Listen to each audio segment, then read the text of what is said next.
Bueno,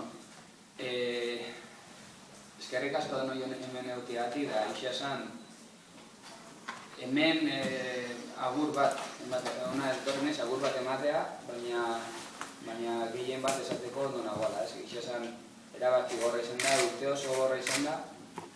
Ez nuen nahi 2011 urte hau izatea erretiratzeko momentua, porque egia esan ikusten un urte bete gehiago aguantaban nebala, o 2 urte gehiago aguantaban nebala.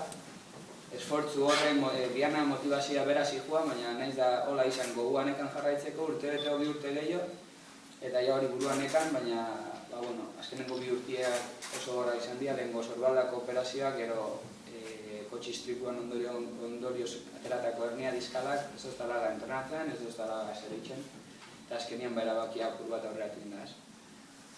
Eta nahiz da urte gorra izan, munduko txapelketan kontura nintzen izala munduko txapelketa bukau bertan, eta nire bizitza profesionala bukatu zala, kompetizioa behira, eta hemen ontxe momentuan ondo nago. Momentu txarra pasa ditut, baina erabakia behin hartuta, oso ondo nago, beste bizimodu berri bat aurrera atertzeko gogoz, eta gehien bat nire babesliak eta nirekin urte guzti hauetan aurrien ondiazen guztiei eskerrak emateko hemen elkartu zaitxustet, eta hori izango zen ontxe guzti egitea guztiago jatana, galderarik ez bada behin.